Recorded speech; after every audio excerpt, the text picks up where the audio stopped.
Hello and welcome to Larry Has Opinions. Today I would like to talk about Leave the World Behind by Rumaan Alam. In this book we follow a white middle-class family who's heading into a holiday rental somewhere in Long Island in the middle of nowhere. And as they get to destination, they settle in, and then one night they get a knock on the door by this elderly black couple who claim to actually own the house, and they say there's been some sort of issues in New York and there's a general blackout, and so they couldn't make it to the high-rise building where they live, and so they were seeking refuge in their own home that they rented out. The white family didn't actually meet the owners of the house when they booked it, so they're initially unsure as to whether they should believe them or not. The story then picks up from there. And we get to witness this arrangement between these two families who are suddenly forced to be stuck together in the same house, while at the same time we realize they're starting to be completely cut off from the rest of the world because the television stops working, the mobile signal is no longer there, and they really are in the middle of nowhere and no one really has any information they can share with them. So they're sort of at a loss to figure out what's happening in the world. The characters were very well developed, in my opinion, and it was very interesting to see the contrast between these two families, the white family with the two teenage kids and the black elderly couple.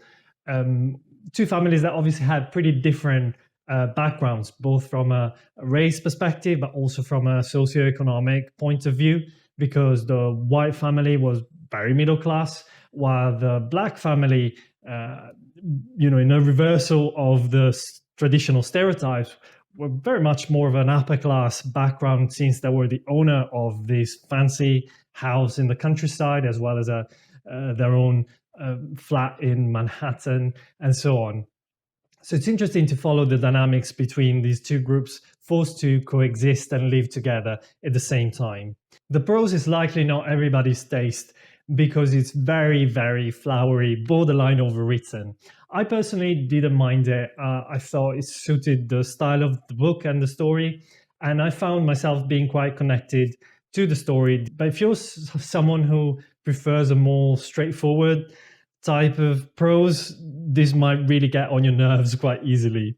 It can also be quite raw in terms of the description of body parts and bodily fluids, that sort of thing. So again, if it's something that doesn't quite do it for you or that gets on your nerves, this might be one to stay away from. The pace was never a problem for me, but be aware this is a pretty slow book. There are parts of the story that are really there to establish the characters and the themes of the book rather than necessarily to make progress with the plot. There's this infamous shopping list where there's 2 pages just describing every single item that the wife purchases in the shop, which again is to give a portrait, like a pretty vivid portrait of that sort of background and the type of behavior or what we allow ourselves when we're on holiday as well, on vacation if you're American. So just be aware of that. There was a part of the book, I would say around 60% or so, where I felt it started to drag slightly because the story sort of reaches a sort of climax where we sort of figure out what's happening in the wider world, and you sort of wonder, well, what else are we going to do for the rest of the book?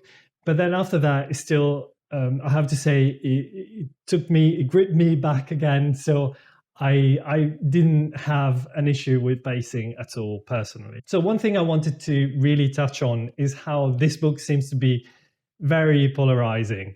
On one hand, it's been nominated for the National Book Award. It was in Obama's Books to Read for 2021. It has a lot of critical praise as well. But on the other hand, there seems to be a lot of people who really, really hate it with a passion. Goodreads rating is really, really low. And there's a slew of 1-star reviews everywhere with a lot of people complaining about this book. So one of the reasons is what I just talked about, I think, about the prose and the writing style. That's definitely not everybody's cup of tea. Just be aware of what you're getting yourself into if you do pick it up. And then I think the other big issue is that, in my opinion, this has been grossly mismarketed as some sort of thriller. If you just read the synopsis, it seems like a book that is action-packed with twists and turns and things happening. And this is definitely not that.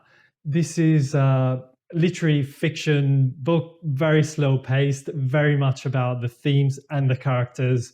And it's not one of those books that puts a bow on top of everything with a fast-moving plot or anything like that. So again, if you decide to read it, just have your expectations set right. It's a relatively short book, but there's so much to unpack for such a short story.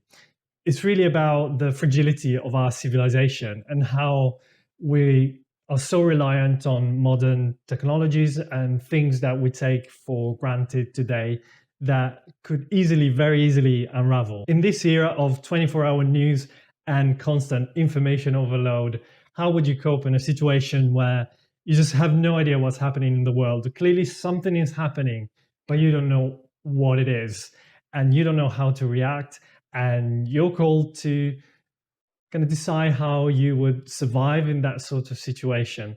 I really don't want to spoil too much, because part of the charm of the book was, as a reader, to follow the same path as the characters, to try and figure out what's happening in the wider world, where you don't necessarily have this window onto the world, where you just have no idea what's happening, and to wonder, what would you do in that scenario? We see the dynamics of entitlement, of what you value, and how would you relate to other people in that situation, both in terms of like your family versus the slightly wider social circle that you might have, as well as the wider world in terms of strangers who perhaps are looking for help. Why we actually find out a little bit more than the characters themselves in terms of having answers to what's happening in the wider world. This is still not a book that's going to give you all the answers and put a nice bow on top of the story, either with a happy or an unhappy ending. You're just going to be left a little bit in the dark to some extent. And this is part of the charm of the book, in my opinion. If this sounds like a type of book that you might enjoy, it's something I would highly, highly recommend. If any of this does not sound something that you would get on with, then do not read it and rate it 1 star on Goodreads, because it's such a shame that this book has been so mistreated and mismarketed given how good it is. My rating for this book is 9 out of 10, and this is one of my favorite reads for this year. I hope you guys liked this video. Please give me a thumbs up. If you want to talk about it further, join our Discord. The link is in the description box, and I'll see you the next time.